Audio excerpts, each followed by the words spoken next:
Bạn có biết diện tích Việt Nam chỉ bằng 1/2 Myanmar, nhưng thu nhập bình quân đầu người lại gấp tới 3 lần.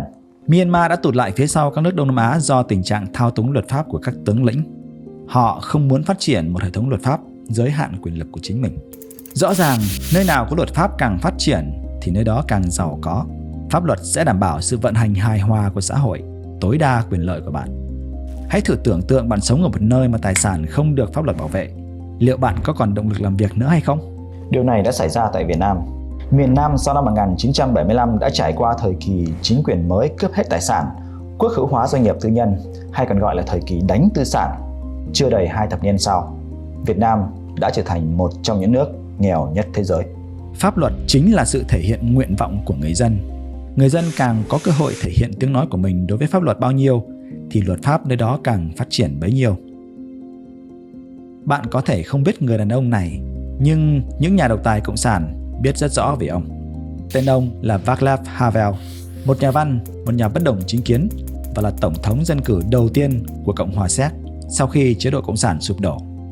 Sau khi thoát khỏi chế độ cộng sản, Cộng hòa Séc đã trở thành một nước dân chủ, thu nhập bình quân đầu người hiện nay gấp 7 lần Việt Nam. Cộng hòa Séc rất quan tâm trong việc làm sao cho người dân có thể giám sát chính quyền hiệu quả nhất. Điều quan trọng của việc giám sát này là làm sao công khai hoạt động của các cơ quan nhà nước. Ngày nay, bạn có thể dễ dàng biết được một cơ quan chính quyền của nước này mua cà phê của công ty nào, hết bao nhiêu tiền. Václav Havel đã nhận định rằng những nước hậu toàn trị sẽ sử dụng dày đặc các công cụ quản lý nhà nước, làm cho dân chúng trở nên im lặng và khiến cho dân chúng cảm thấy bản thân mình ngu ngốc. Việt Nam là một đất nước như thế. Chính quyền hầu như muốn người dân im lặng. Cán bộ thường cho rằng người dân không biết gì để góp ý cho các văn bản pháp luật. Vậy thì phải làm sao? Câu trả lời là chứng minh cho chính quyền thấy điều ngược lại. Bạn không cần phải học luật để góp ý cho một dự thảo luật. Điều bạn thực sự cần là duy trì sự quan tâm của mình đối với một dự thảo luật. Có rất nhiều cách để góp ý cho một dự thảo luật. Sau đây là 4 cách mà tôi cho là có thể dễ dàng thực hiện. Hãy tận dụng tối đa sự sáng tạo của bạn để góp ý cho chính quyền. Không có điều luật nào cấm bạn làm như vậy.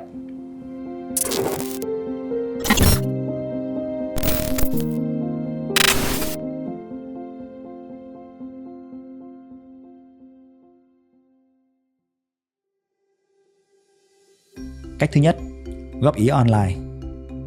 Đây là cách mà bạn có thể bắt đầu thực hiện ngay sau khi xem xong video này.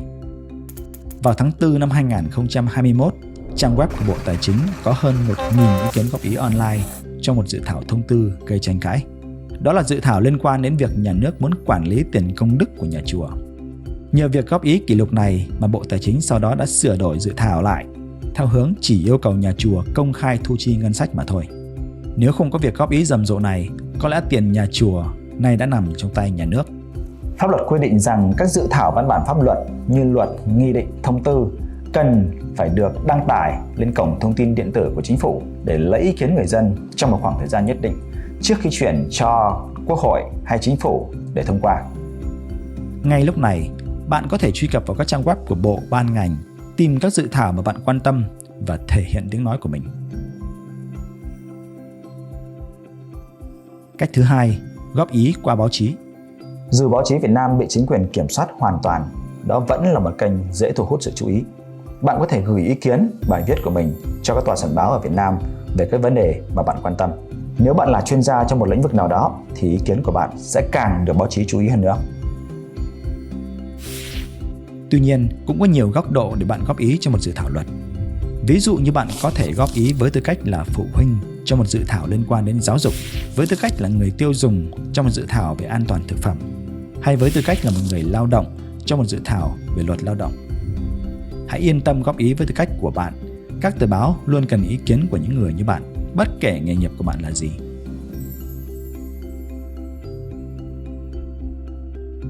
Cách thứ ba, góp ý đến đại biểu Quốc hội. Bạn đã bao giờ trò chuyện với vị đại biểu Quốc hội mà bạn từng bầu ra chưa? Hầu hết mọi người đều trả lời là chưa. Điều này có nhiều lý do. Đây là chân dung của một số đại biểu Quốc hội. Họ hoàn toàn là những người bình thường, như chúng ta mà thôi. Họ được bạn bầu ra vào năm 2021 nếu bạn có đi bỏ phiếu vào ngày hôm đó.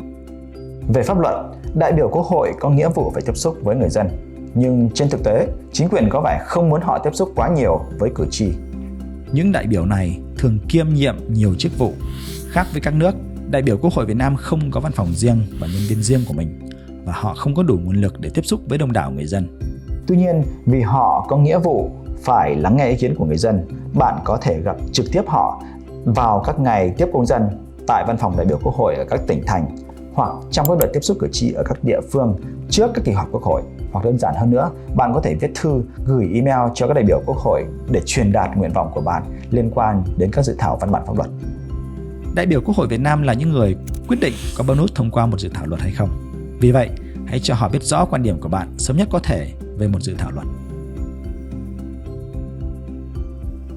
Cách thứ tư, góp ý bằng mạng xã hội. Đây là cách thú vị, dễ dàng và có lẽ hiệu quả nhất hiện nay để góp ý cho một dự thảo văn bản pháp luật.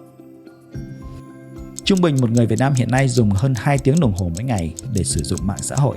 Giới trẻ dùng mạng xã hội lên đến 7 giờ mỗi ngày. Nghiện mạng xã hội chưa chắc đã xấu khi bạn có thể tận dụng nền tảng này để thể hiện tiếng nói của mình. Chính quyền trong những năm gần đây đã coi mạng xã hội là một kênh tuyên truyền chính thức. Bạn có thể dùng mạng xã hội để nhập các bình luận, chia sẻ thông tin về một dự thảo cho bạn bè. Ví dụ như, mẹ coi đây, lại đổi căn cước công dân lần thứ 100 rồi. Cách tuyệt vời hơn, nếu bạn là một nhà sáng tạo nội dung, bạn có thể tự tạo ra nội dung của chính mình về các dự thảo luật và đăng lên mạng xã hội, nhất là các dự thảo liên quan trực tiếp đến quyền lợi của bạn như quản lý mạng xã hội, an ninh mạng, các quy định kiểm soát quyền tự do ngôn luận, quyền tự do biểu đạt. Trên đây là 4 cách mà bạn có thể góp ý cho một dự thảo luật, nghị định hoặc thông tư. Đừng bao giờ chờ đợi chính quyền mang trực tiếp những dự thảo này đến hỏi ý kiến bạn. Điều đó sẽ không bao giờ xảy ra.